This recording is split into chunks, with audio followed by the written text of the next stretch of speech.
Open University has a whole bunch of free courses. Now that I have some of the time and energy, and maybe the money as well, I don't know if I'll buy any courses. I got some free courses that I'm looking into. One course that I've just started, and it's forensic psychology. This ties in well with my own interest in human behavior. My own behavior is the beginning of this course for some of you will teach you just how the your memory works and how some other things work, like how we associate. I knew some of this already in how memory works and how witness testimony would work and so on. So the first part of that is how it begins, and I did really well. Then I come across some things I thought, well, this is difficult. I'm not sure how to answer this, but it teaches you more about human behavior if you're struggling with any of it. It's really quite so far quite easy, and things that you wouldn't really think about in general. How does this go? Like, they run a video past the person doing the course. I'm at introductory level 1 at the moment, anyway. Um, this is a video starts off with actor, so there's a scripted thing where a guy walks through a room to another room, out of one room into another. It's like an office environment, and enters that room, looks around suspiciously.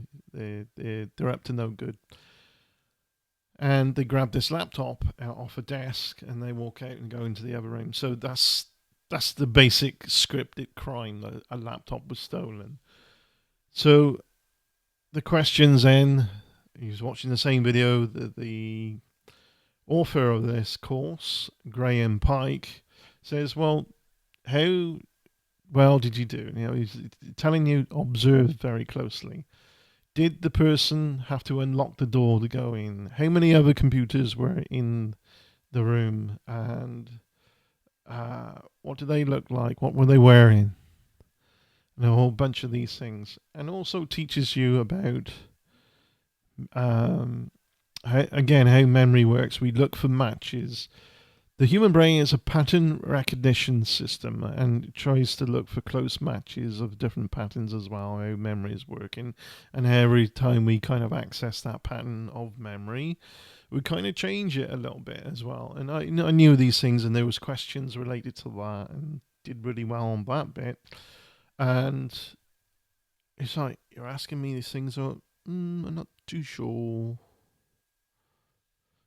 Trying to think, there was blue jeans, sort of black overshirt, and a white shirt with blue patterning on. Kind of got that, but then they show you a whole bunch of faces with letters. Which one was it? I don't really know. They're all so similar. They were very similar to what I would remember. The most similar one to me was F, because it lettered A, B, C, D. The thing with that is that teaching you is like how people can be put forward as a suspect very accidentally or misinterpretation and so on, and showing you that eyewitness misidentification is one of the most problematic aspects of this. And really, I felt like, it's got to be one of them. That's the thing, though. It wasn't any of them. And through the past, they do it differently now. When you've seen these films with a lineup with these criminal stories of criminal activity. Which one was it? And people feel obligated in that situation to pick one. And because they're looking for which one was it? Assuming it has to be one of them. Doesn't have to be. If they're really, really not sure, you should say, no, I don't know. But I don't think what the course is teaching is that they don't do it that way anymore. That if they have a close match, they think they show them just that person's face, not whole bunch, because you're not feeling pressured. So there's a lot of psychology to this as well. And this was interesting, where they said arrange the factors in order from the most problematic at the top to the least problematic at the bottom. To move a factor, click on it, drag it to a new position. There is no limit to the number of moves you can make. So these is like things with text on describing something that you move into order of at the top, most problematic, all the way to the bottom, least problematic. And this would be 8 different things. Of course, the least problematic would be DNA inclusion. So I was thinking logically, it's like technology first. So it wouldn't be first in a list because it goes from most problematic. There's technology and conclusions of the science. It's after all, forensic science, forensic psychology. So you got to end with DNA inclusions was one of them. So I chose that. So spoiler alert, perhaps if somebody has this course and they're thinking, oh, which one was it? They might choose DNA inclusions. Or what if I'm lying to you? Well, have a look at body language. That's another thing to consider in human behavior. Body language fascinates me and has helped me in my,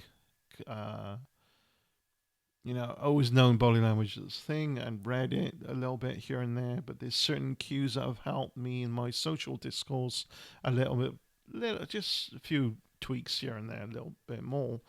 And it can help other people look up Vanessa Van Edwards. She wrote about body language cues that you can do rather than reading somebody else's in order for you to get the person comfortable with the conversation. Is about getting people relaxed and amicable and communicating. Some people don't necessarily like too much of the science out because they feel like it's a manipulation thing. But it can be if you want to do that. It can be, but how are you, manipulating somebody? Is it a bad manipulation or is it good? There's always, there's good and bad. It sounds like a negative label, manipulation. You can help people feel more comfortable in situations with certain body language cues. That's manipulating them out of potentially less comfortable to more comfortable. So also reading people, everyone lies, everyone's playing a game, everybody's got something. And I've been asked before, it's like, does it make me hate people more? No, actually, it aids me in my forgiveness of some people's stupidity, not all. The highest levels of stupidity, personally, from my personal standpoint, I've seen is through the internet. Why is that? That's because these people are so dysfunctional, nobody wants anything to do with them. So they go carry on with their stupidity through the internet where there's a social distance anyway, thinking they can still do what they're doing that got them screwed up in the first place. You can't educate stupid, I guess, like that. Some people double down for so many different reasons, but the loneliness is a factor that drives a lot of idiocy, loneliness and suffering. The more you learn about human behavior, and it doesn't mean I don't know what to say about that. It just goes to show how everybody's a little bit broken, even if they won't admit it themselves socially. One of the along this list, you might think that police misconduct would be one of the worst things at top of the list, right? It's actually fourth on the list. The worst was eyewitness misidentification. This is the trouble with the mainstream media, and if there's anything, they jump on the story way too soon. If something traumatic has happened and you get eyewitnesses and people are still trying to process what happened, they're still in shock and they imagine and assume too much. And they jumped on by the media, and then a lot of lies and misinterpretation get on, and conspiracy theorists get on that and go, "Oh, they were all actors because they was all lying." It's just stop. A case of Sandy Hook, for instance, Alex Jones, yeah, Alex Jones, the conspiracy fuck up. Sir, excuse my language, but that individual, yeah, is another product of all the dysfunctions of a country like America that grandioses consumerism and entertainment, but screws the facts of the priority of learning anything doesn't matter as long as you can be entertained and have things. What else matters, right? That's the downfall of America and the downfall of any aspect of society at all where there's a disregard of education, really. Not just America, but America seems to be king at doing that. Um, Informants and DNA inclusions are at the bottom, so they're the best. False witness testimony, yeah, is a problem. False confessions, even more problematic. Defective, fraudulent science, of course, even more problematic. Police misconduct is number 3. Did I say it was number 4 earlier? It's number 3, so it seems about right. Forensic blood analysis. Well, it's still being analysed, and it's like the forensic blood analysis is kind of a trick-like thing in this course. I think is like presenting that to you as well. What does that necessarily mean? And I think it generally means like it's still in process. You haven't got DNA inclusions yet. And eyewitness misidentification right at the top. Second would be forensic blood analysis. So, yeah, put them in the right order, and I would click check answers, and they say, yes, that's correct. Discussion, how did you get on working out which factors seem to lead to the most miscarriages of justice? Not too well, actually, if I'm really honest. But, I put DNA inclusions right at the bottom. That was correct right away, because I was thinking, well, you've got to trust the science. That's going to be the best. Again, it's the worst at the top to the best at the bottom. How did you get on with most? As well as being surprised that police misconduct seem so prevalent, and that forensic blood analysis may not be as reliable as it is portrayed in fiction, crime, drama. You may well have been shocked and mistaken identification is a factor in over 75%. Again, that makes sense with eyewitness misidentification, because how the memory works, and again with pattern recognition and so on. Memory is not as reliable as you think, as long as you just need a whole bunch of other factors to back something up. Again, context being everything. Always goes back to a lot of things that are nuanced. Go back to that. What is the context? You may well have been shocked. 75% of most cases of wrongful conviction that were analysed. In fact, the figure was 81%.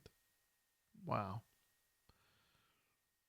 Yeah, there's a lot of wrongful imprisonments out there, or jail time. Certainly, as they've said in the course, it's more relatively previous there, bringing in the psychology and human behavior analysis a lot more. The FBI have used analysis of body language a lot as well, um, among other things like blood tests and so on. Certainly, body language is incredibly important. Uh, in some cases, it can be one tiny simple thing that equals putting away or mitigating putting away the wrong person. Um, yeah, we'll get to that in a separate video. Examples of that. I think I might have talked about that before anyway. If I click next now, forensic psychology. This course has now been added to. Yeah, we know that. So on week 1 and section kind of still like an introduction. 2.2 miscarriages of justice.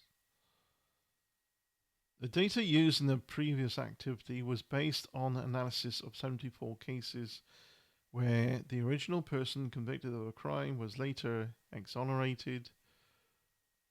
Later research conducted by the Innocence Project and based on 225 exonerations revealed a similar pattern of results, with eyewitness misidentification remaining the leading cause of wrongful convictions.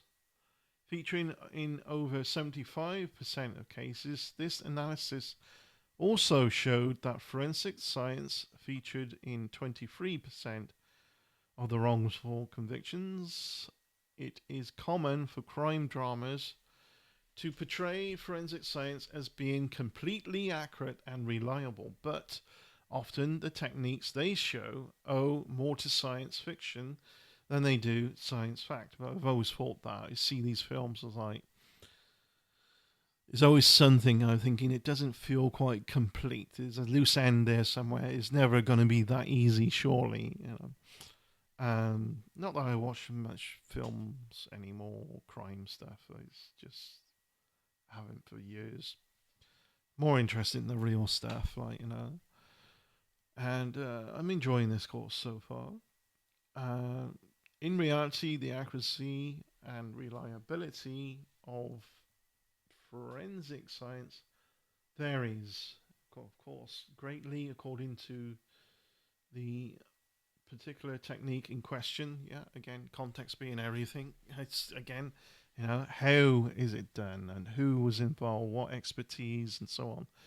So, forensic science varies greatly according to particular techniques in question.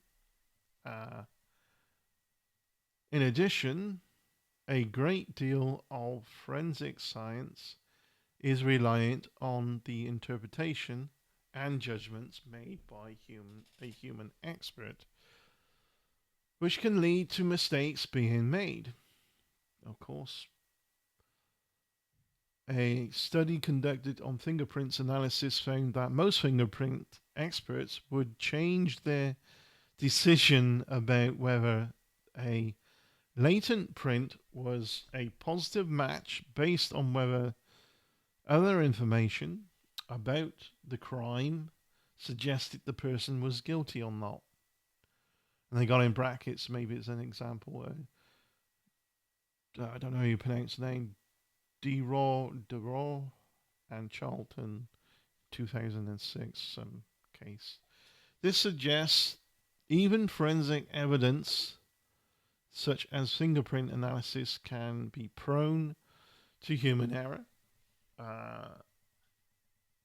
and may not be as reliable as we think. I have to look up that Charlton 2006 and look that up. For example, in 2004, following fingerprint analysis conducted by several of their experts, the FBI arrested Brandon Mayfield, a United States citizen and recent convert to Islam, in connection with the bombings at Alcalá de Henares station outside of Madrid. which killed 191 people. 2 weeks later, Mayfield was released when Spanish police made a positive match between the same fingerprints and another suspect. There we go. A match the FBI confirmed as correct. Yeah. DNA analysis is a robust technique based on sound scientific principles, but even even it can fall foul to human error. For 16 years, German police chased an elusive female serial killer known as the Phantom of, how do you pronounce that? Phantom of Heilbronn. Heilbronn, as the same female DNA was found at 40 crime scenes, including 6 murders. It was eventually discovered the cotton swabs used to collect the samples of DNA had been contaminated, there we go, by a woman working at the factory making the swabs, and that the crimes were not linked at all. That's rough. If you want to find out more about this case, you can look at DNA Bungle Haunts German Police.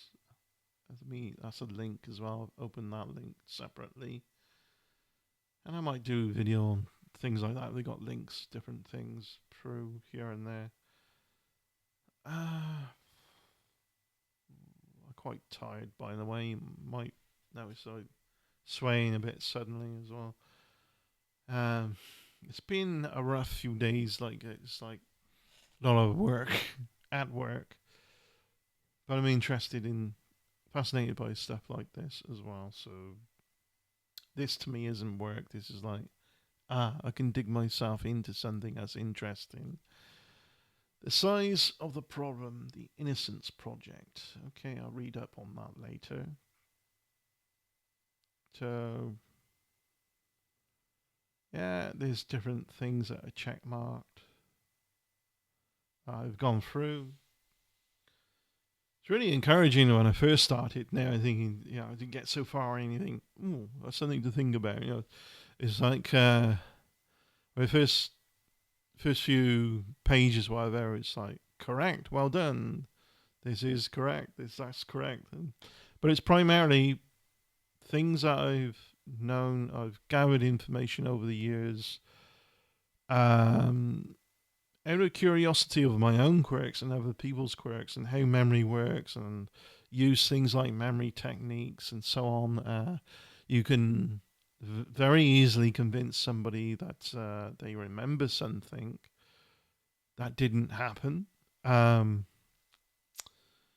which is something I would prefer not to do to somebody. And I don't know if I ever have, but people have accidentally done things like that. There's trigger words.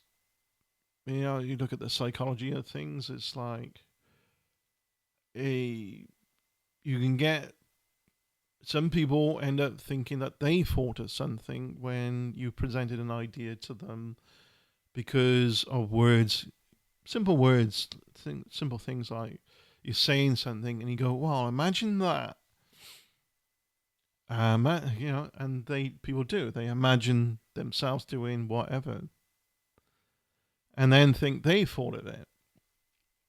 And I'm not saying this to scare people and necessarily, or teach you to wrongly manipulate people. I'm saying it to be on a bit of alert, but not so paranoid way. Just if somebody that you already know they're manipulative in a wrong kind of way, in the bad kind of way, you can look out for some of these red flags, as well as this doesn't necessarily tie into forensic psychology, but it's psychology.